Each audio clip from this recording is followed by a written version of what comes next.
નમસ્કાર વિદ્યાર્થી મિત્રો, હવે છે આપણે ધોરણ 8માં આગળ જોવાનું છે. ગયા પાઠમાં છે શું જોયું હતું? જૈવ આરક્ષિત ક્ષેત્ર વિશે છે છેલ્લે આપણે ભણ્યા હતા. તો ફરી વખત ઝડપથી રિપીટ છે કરાવી દઉં કે જૈવ આરક્ષિત ક્ષેત્ર કોને કહેવાય. તો એમાં જોઈએ આપણે કે જૈવ આરક્ષિત વિસ્તાર એટલે કે વન્યજીવો કે જેમાં પ્રાણીઓ છે, બરાબર, પછી વનસ્પતિ છે, એમ જ સૂક્ષ્મ જીવો, બરાબર, એ અને વિસ્તારના જે આદિવાસીઓ છે એમના જીવન નિર્વાહ માટે વિશાળ જે વિસ્તાર છે સુરક્ષિત કરેલો છે એમને કહેવામાં આવે છે જૈવ આરક્ષિત વિસ્તાર. હવે આપણે બીજી 3 ટૂંકનો વ્યાખ્યા જે જોવાની છે, અને એ વ્યાખ્યામાં પહેલું છે કે સિમ્પલ ભાષામાં છે પહેલાં તો સુરક્ષિત ક્ષેત્ર છે કોને કહેવાય એ જોઈએ આપણે કે વનસ્પતિ અને પ્રાણીઓ અને તેમના નિવાસોને વનસ્પતિ પ્રાણીઓ અને તેમના નિવાસોને એટલે કે જે રહેઠાણ છે એને નિવાસોને સંરક્ષણ માટે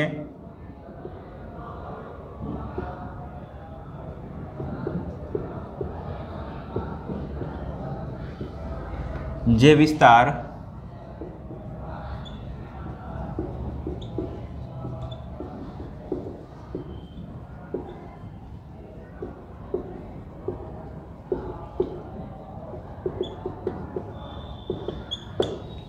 સુરક્ષિત વિસ્તાર અથવા તો સુરક્ષિત ક્ષેત્ર તરીકે ઓળખવામાં આવે છે.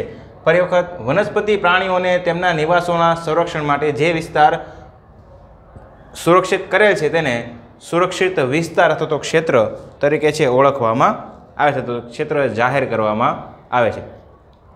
બીજું હવે છે આપણે જોવાનું છે અભયારણ્ય કોને કહેવાય. શું અભયારણ્ય?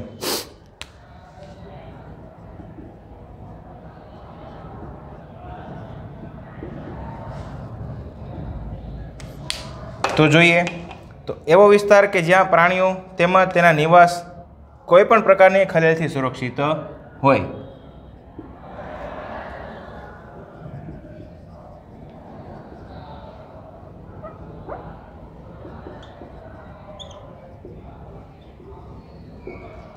કે જ્યાં પ્રાણીઓ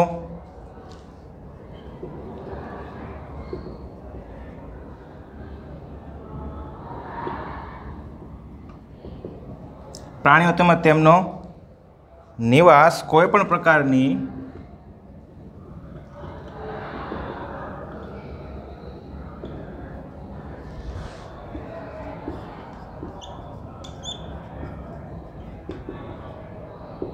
ખલેલથી કેવો હોય, સુરક્ષિત હોય, તેમને કહેવામાં આવે છે અભયારણ્ય તરીકે છે ઓળખવામાં આવે કે જે એવો વિસ્તાર કે જ્યાં પ્રાણીઓ તેમજ તેમનો નિવાસ છે કોઈ પણ ખલેલ વગર શું હોય, જે સુરક્ષિત હોય એમને છે એ અભયારણ્ય તરીકે છે ઓળખવામાં આવે. એમના પછી છે રાષ્ટ્રીય ઉદ્યાન.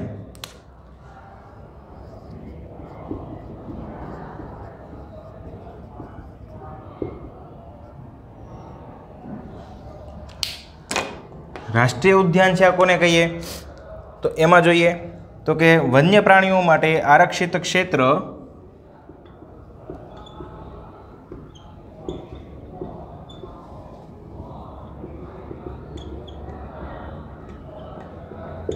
વન્ય પ્રાણીઓ માટે આરક્ષિત ક્ષેત્ર જ્યાં તે સ્વતંત્ર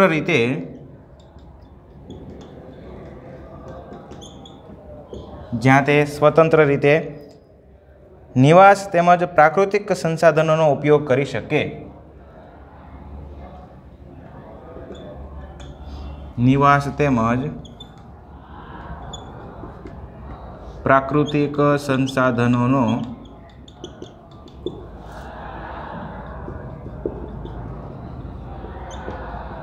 ઉપયોગ કરી શકે. ચાલો ફરી વખત જોઈ લઈએ કોને કહેવાય. તો કે વન્ય પ્રાણીઓ માટે આરક્ષિત ક્ષેત્ર એટલે કે સુરક્ષિત કરેલો ક્ષેત્ર જે છે ત્યાં તે સ્વતંત્ર રીતે નિવાસ એટલે કે રહી શકે, બરાબર, તેમજ પ્રાકૃતિક સંસાધનો એટલે ખોરાકનો ઉપયોગ કરી શકતા હોય, પછી રહેઠાણ મેળવી શકતા હોય, બરાબર, આ રીતે છે એ ઉપયોગ કરી શકે તો તેમને કહેવામાં આવે છે રાષ્ટ્રીય ઉદ્યાન તરીકે છે ઓળખવામાં આવે છે. હજુ એક એવું છે આપણી પાસે પ્રાણી સંગ્રહાલય. બંને વ્યાખ્યા છે એ પરીક્ષામાં પૂછાય તો લખવાની છે. અભયારણ્ય અને રાષ્ટ્રીય ઉદ્યાન. તો અભયારણ્ય એવો વિસ્તાર કે જ્યાં પ્રાણીઓ તેમજ તેમનો નિવાસ કોઈ પણ પ્રકારની ખલેલ વગર છે શું થાય, સુરક્ષિત હોય. રાષ્ટ્રીય ઉદ્યાન છે કે વન્ય પ્રાણીઓ માટે આરક્ષિત ક્ષેત્ર જ્યાં સ્વતંત્ર રીતે નિવાસ તેમજ પ્રાકૃતિક સંસાધનોનો છે ઉપયોગ કરી શકે તો એને કહેવામાં આવે છે રાષ્ટ્રીય ઉદ્યાન. લખી શકવા જોઈએ. વ્યાખ્યા છે એ લેશનમાં લખવાની છે.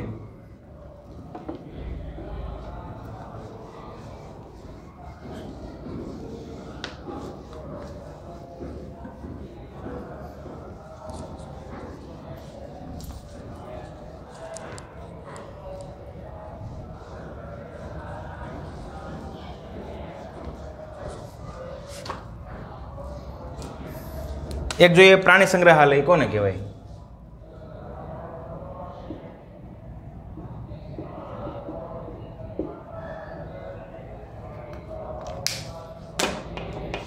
એનું જોઈએ તો પ્રાણીઓને બંધન અવસ્થામાં રાખી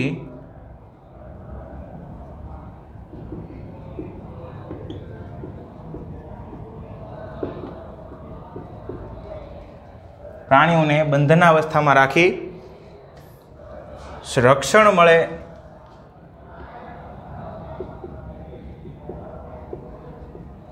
મળે એવું સ્થાન કે જેને કહેવામાં આવે છે પ્રાણી કે જેને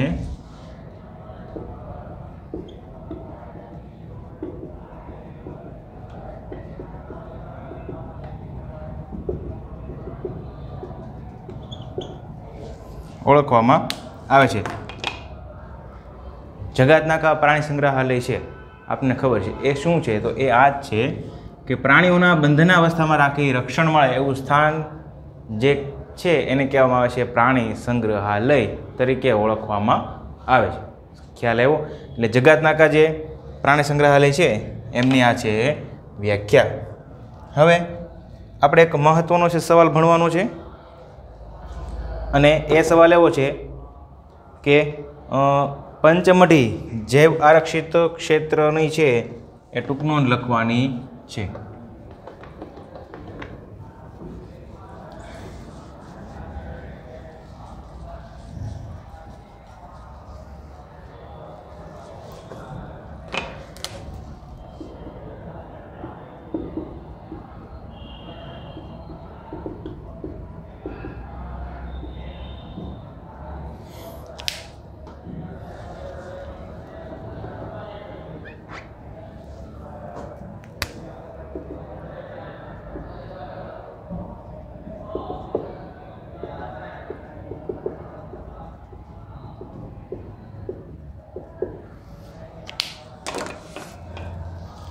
તો શરૂઆત ક્યાંથી કરવાની?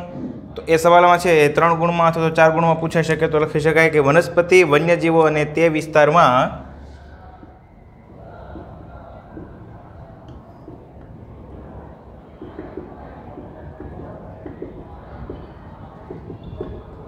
વનસ્પતિ, વન્યજીવો અને તે વિસ્તારમાં રહેતા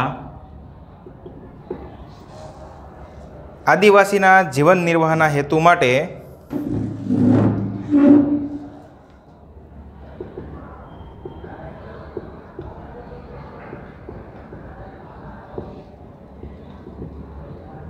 જીવન નિર્વાહને માટે સુરક્ષિત વિશાળ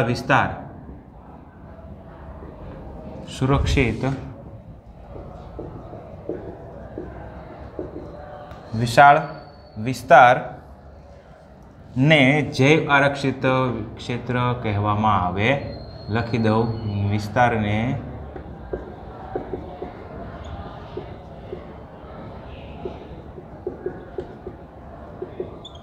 વિસ્તાર કહે છે. આગળ તો કે એમાં છે એ સાતપુડા રાષ્ટ્રીય ઉદ્યાન,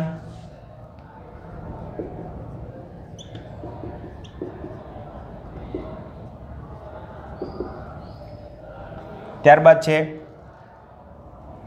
બોરી પંચમઢી. તો એ જે છે એ શું છે? વન્ય પ્રાણીઓના અભયારણ્ય.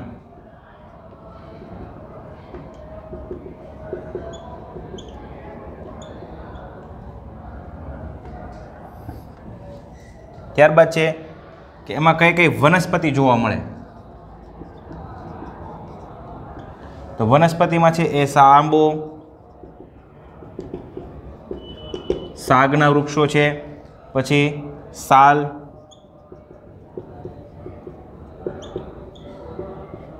હંસરાજ, બરાબર. આ રીતે છે વિવિધ પ્રકારની વનસ્પતિ છે એમાં જોવા મળે. ત્યારબાદ પ્રાણીઓમાં, તો પ્રાણીઓમાં છે દીપડો, પછી જંગલી કૂતરા, ત્યારબાદ છે વરુ,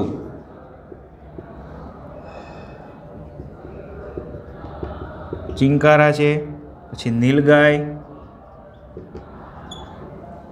ત્યારબાદ બાર્કિંગ ડિયર. બાર્કિંગ ડિયર એટલે કે ભસતું હરણ.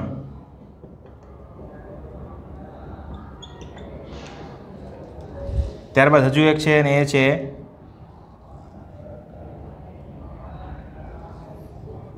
ન લખો તો પણ ચાલશે, બરાબર. એ જે શું છે એ છે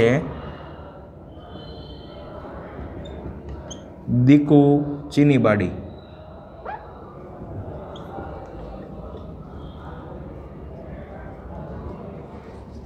બરાબર. પણ આ શબ્દો છે તમને યાદ રહેશે નહીં, એટલા માટે કેટલી વસ્તુ લખવાની છે. દીપડો, જંગલી કૂતરા, વરુ, ચિંકારા, નીલગાય અને બાર્કિંગ ડિયર વગેરે છે પ્રાણીઓ જોવા મળે. ત્યારબાદ ત્યાંની સ્થાનિક જાતિ કઈ કઈ છે,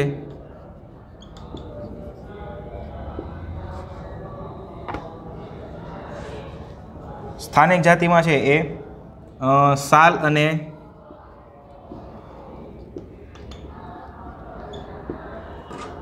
જંગલી આંબા,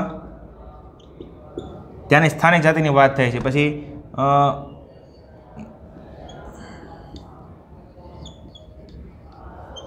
જંગલી બળદ અને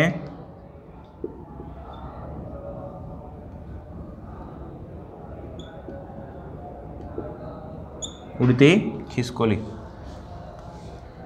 આ છે એ પંચમઢી છે જે આરક્ષિત ક્ષેત્રની ટૂંક નોંધ છે તમે કહી શકો. જો ફરી વખત કે વનસ્પતિ, વન્યજીવો અને તે વિસ્તારમાં રહેતા આદિવાસીના જીવન નિર્વાહને માટે સુરક્ષિત વિશાળ વિસ્તારને જૈવ આરક્ષિત વિસ્તાર કહેવામાં આવે છે. હવે એમાં છે સાતપુડા, એ છે શું છે રાષ્ટ્રીય ઉદ્યાન છે.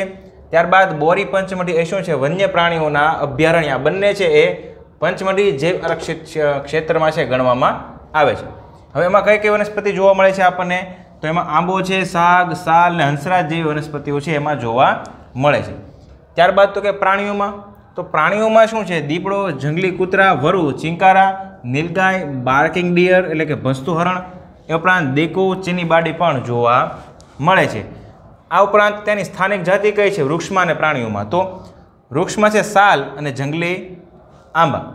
શું છે વૃક્ષોમાં સાલ અને જંગલી આંબા એમની સ્થાનિક જાતિ છે. ત્યારબાદ પ્રાણીઓમાં તો કે જંગલી બળદ અને ઉડતી ખિસકોલી એ પણ એમની સ્થાનિક જાતિ છે એ પ્રાણીઓમાં ગણવામાં આવે છે. કઈ? જંગલી બળદ અને ઉડતી ખિસકોલી.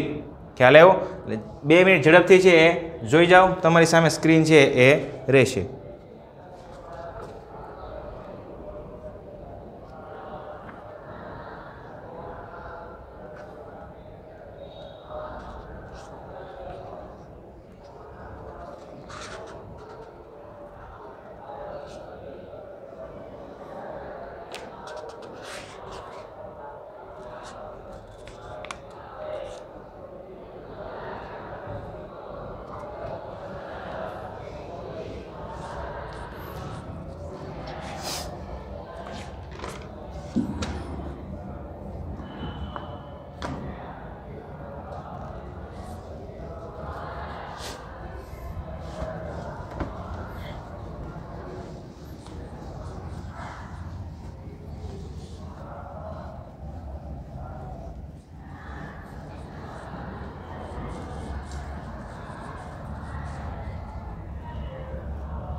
આગળનો સવાલ જોઈએ કે સુરક્ષિત ક્ષેત્રો સમજાવી તેમાં શાના પર પ્રતિબંધ છે તે જણાવો.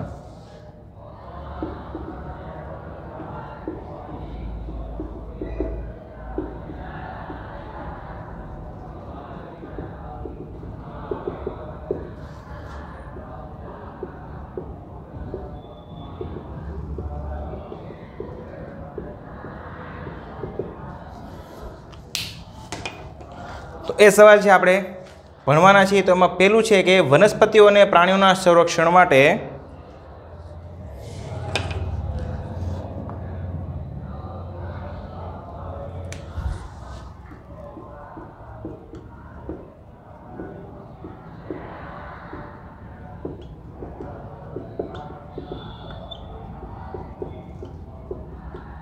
વનસ્પતિ અને પ્રાણીઓના સંરક્ષણ માટે તેમના કુદરતી નિવાસ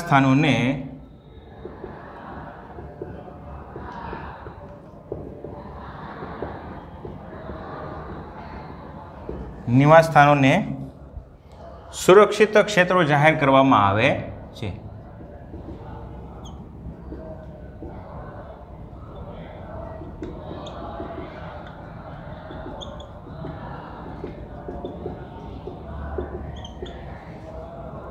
જોઈ લો કે ભાઈ વનસ્પતિ અને પ્રાણીઓના છે સંરક્ષણ માટે શું કરવામાં આવે, તો તેમનો જે રહેણાંક વિસ્તાર છે એ વિસ્તારને શું સુરક્ષિત ક્ષેત્રો છે જાહેર કરવામાં આવે છે.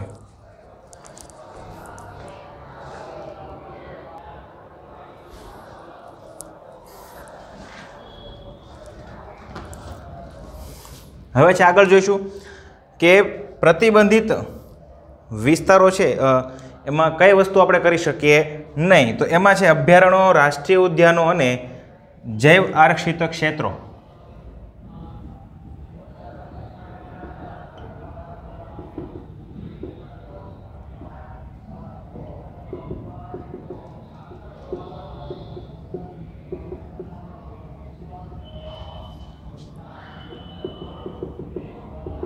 જૈવ આરક્ષિત ક્ષેત્રોમાં છે એ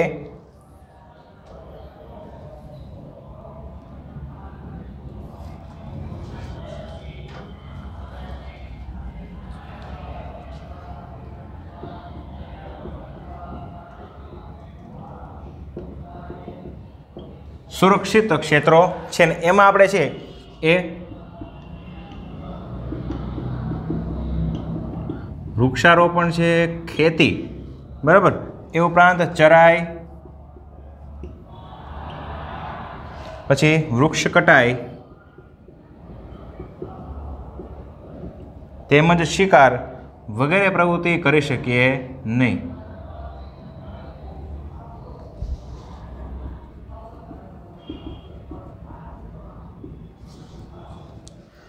જો ફરી વખત સવાલ જોઈએ આખો કે સુરક્ષિત ક્ષેત્રો સમજાવી તેમાં શેના પર પ્રતિબંધ હોય છે. તો એમાં છે કે સુરક્ષિત ક્ષેત્રો કોને જાહેર કરવામાં આવે, તો કે વનસ્પતિ અને પ્રાણીઓના સંરક્ષણ માટે તેમના કુદરતી નિવાસસ્થાનોને સુરક્ષિત ક્ષેત્રો જાહેર કરવામાં આવે છે. ત્યારબાદ તો કે અભયારણ્યો, રાષ્ટ્રીય ઉદ્યાનો અને જૈવ આરક્ષિત ક્ષેત્રો એ કેવા ક્ષેત્રો છે, સુરક્ષિત ક્ષેત્રો છે ને. એ સુરક્ષિત ક્ષેત્રોમાં આપણે વૃક્ષારોપણ ન કરી શકીએ, ખેતી ન કરી શકીએ, ચરાઈ એટલે કે પશુ છે ચારી શકીએ નહીં. એ ઉપરાંત વૃક્ષ કટાઈ કે આ બધા ક્ષેત્રોમાં છે વૃક્ષો વધારે હોય તેમાં વધારે વૃક્ષોના કારણે આપણે વૃક્ષ કટાઈ પણ કરી શકવાના નથી. એ ઉપરાંત શિકાર પણ આપણે કરી શકીએ નહીં. એટલે વગેરે જે પ્રવૃત્તિઓ છે એ આપણે અભયારણ્યોમાં, રાષ્ટ્રીય ઉદ્યાનોમાં કે જૈવ આરક્ષિત ક્ષેત્રોમાં કરી શકીએ નહીં. 2 ગુણમાં સવાલ પૂછાય તો 3 મુદ્દા છે તમારે લખવા પડે. શરૂઆત કરીએ. સુરક્ષિત ક્ષેત્રો જાહેર કરવામાં આવે એ પોઈન્ટ લખવો પડે, ક્યાં સુરક્ષિત ક્ષેત્રો છે એ, અને એમાં કઈ કઈ પ્રવૃત્તિ પર પ્રતિબંધ હોય છે. આટલી વસ્તુ છે લખો એટલે 2 માર્ક તમારે છે એ પાક્કા ગણી લેવાના.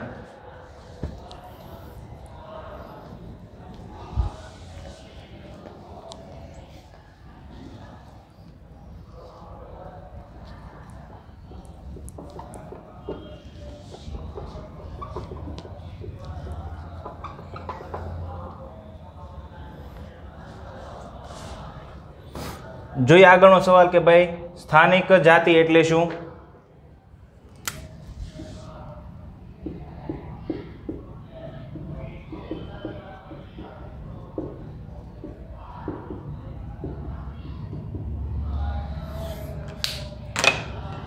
સ્થાનિક જાતિ એટલે કોને કહેવાય?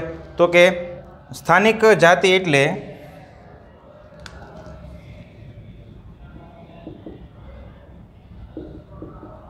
કોઈ એક જ ક્ષેત્રમાં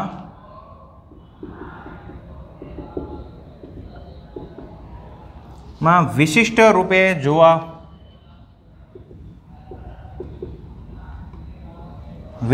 જોવા મળતી વનસ્પતિ કે પ્રાણી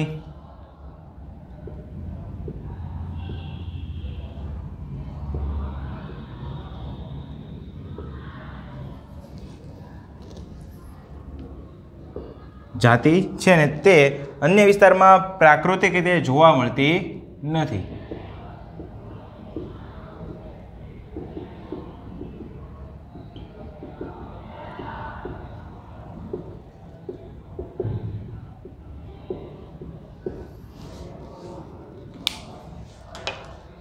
એક ગુણનો સવાલ છે. સ્થાનિક જાતિ એટલે શું અથવા તો કોને કહેવાય? તો કોઈ એક જ ક્ષેત્રમાં વિશિષ્ટ રૂપે જોવા મળતી વનસ્પતિ અથવા તો પ્રાણીઓની જાતિ છે. બરાબર, એ જાતિ છે બીજા અન્ય કોઈ વિસ્તારમાં પ્રાકૃતિક રીતે એટલે કે સામાન્ય રીતે આપણને છે જોવા મળતી નથી. હોય ખરા પણ એટલા બધા પ્રમાણમાં હોતી નથી. એટલા માટેને છે એ સ્થાનિક જાતિ તરીકે ઓળખવામાં આવે. આપણે પંચમઢીમાં જોયું હતું સ્થાનિક જાતિઓમાં પ્રાણીઓની જાતિ હતી. બરાબર, જેમાં જંગલી બળદ અને શું હતું?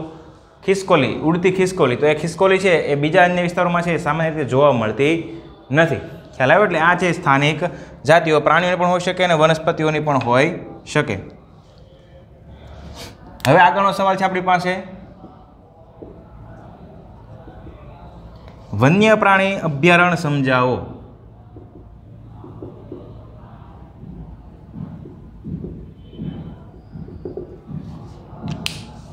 વન્ય પ્રાણી અભયારણ્ય સમજાવો. તો કે વન્ય પ્રાણી અભયારણ્ય વન્ય પ્રાણીઓ સુરક્ષિત તેમજ સંરક્ષિત રહે તે માટે કેટલાક વિસ્તાર છે?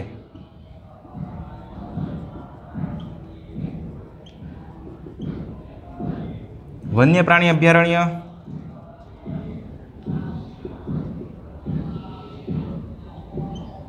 એ વન્ય પ્રાણીઓ છે સુરક્ષિત તેમજ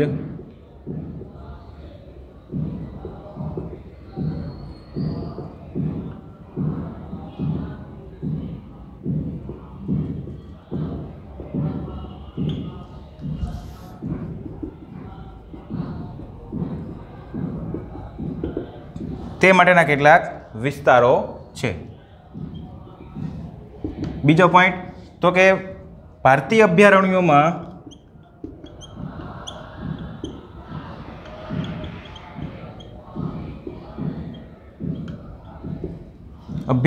છે એ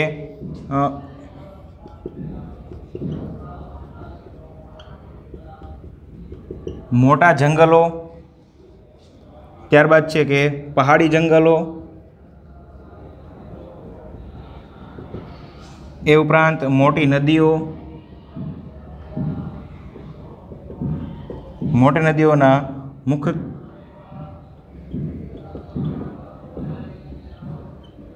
ત્રિકોણ પ્રદેશો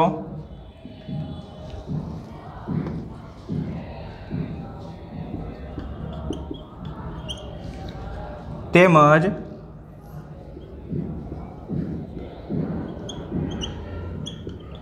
જાડીવાળી જમીન અથવા તો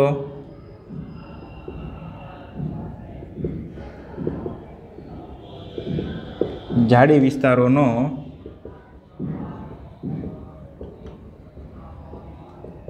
સમાવેશ થાય છે.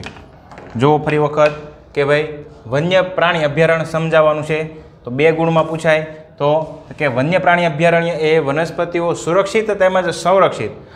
સુરક્ષિત એટલે કે કોને કહેવાય? તો કે પ્રાણીઓ છે એ કોઈ શિકાર ન કરે, બરાબર છે, તો સુરક્ષિત રહે એ, અને સંરક્ષિત એટલે કે એમની જાળવણી થાય એ માટેનો જે કેટલોક વિસ્તાર છે એને કહેવાય વન્ય પ્રાણી અભયારણ્ય તરીકે છે ઓળખવામાં આવે. બીજું તો કે ભારતીય અભયારણ્યોમાં છે એ મોટા સપાટ જંગલો, પહાડી જંગલો છે, પછી મોટી નદીઓના મુખ્ય ત્રિકોણ પ્રદેશ. સમાજ વિદ્યામાં આવશે મુખ્ય ત્રિકોણ પ્રદેશ કોને કહેવાય? તો જે મોટી નદીઓ છે, જ્યાં કાંપવાળો વિસ્તાર છે ભેગો થતો હોય તેમને કહેવામાં આવે મોટી નદીઓના મુખ્ય ત્રિકોણ પ્રદેશ. બીજું છે કે ઝાડીવાળી જમીન, કે જે જગ્યાએ વૃક્ષોનું પ્રમાણ ખૂબ જ વધારે હોય એ ઝાડીવાળી જમીન અથવા તો ઝાડી વિસ્તારો છે એ નો સમાવેશ છે એ કરવામાં આવે છે. એટલે આ સ્થાનિક જાતિ છે 1 ગુણમાં પૂછાય, વન્ય પ્રાણી અભયારણ્ય છે પૂછાય 2 ગુણમાં, કે તો તમે છે લખી શકવા જોઈએ.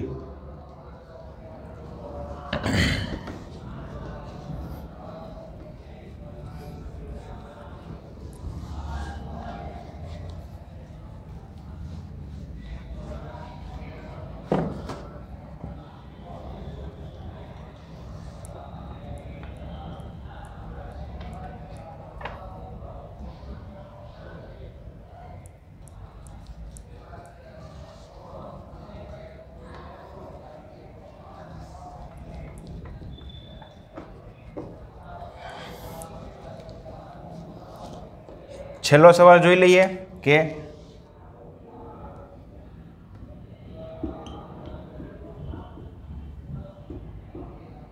રેડ ડેટા બુક એટલે શું?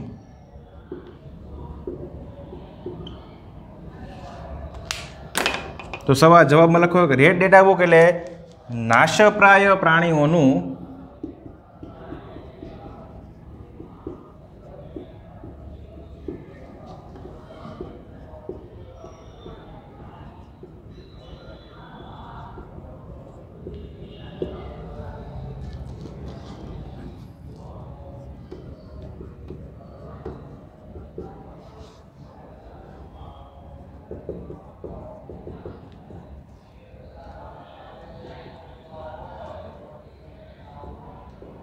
રેકોર્ડ રાખતી બુક.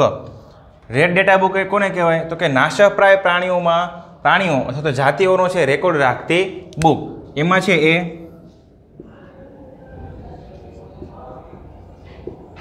પ્રાણીઓ આવી જાય, પછી વનસ્પતિઓ પણ આવી જાય કે જે નાશપ્રાય હોય, તો એમને છે એ રેડ ડેટા બુકમાં છે એમનો સમાવેશ કરવામાં આવતો હોય. બરાબર, કે જે પ્રાણી છે લુપ્ત થવાના આરે હોય, ખૂબ જ મોટા પ્રમાણમાં સંખ્યા ન હોય, તો એને છે એ રેડ ડેટા બુકમાં છે સામેલ કરવામાં આવે. કેમ ગ્રીન્સ વર્લ્ડ રેકોર્ડ બુક છે એ રીતે આવી પણ એક બુક છે કે જેને કહેવામાં આવે છે રેડ ડેટા બુક. એમાં નાશપ્રાય પ્રાણીઓ છે એમનો છે સમાવેશ કરવામાં આવે. એમાં પ્રાણીઓથી લઈ અને વનસ્પતિઓ છે વિવિધ જાતિઓનો પણ એમાં છે એ રેકોર્ડ રાખવામાં આવે છે કે કઈ જાતિ છે એ નાશપ્રાય અવસ્થામાં છે. એટલે અહીંયા છે એ આપણો આ પાઠ છે આપણે પૂરો કરીએ છીએ, આ ભાગ છે એ પૂરો કરીએ છીએ. હવે આગળ છે આપણે વિવિધ સવાલો વિશે છે માહિતી મેળવવાની છે. ખ્યાલ આવ્યો? નમસ્કાર.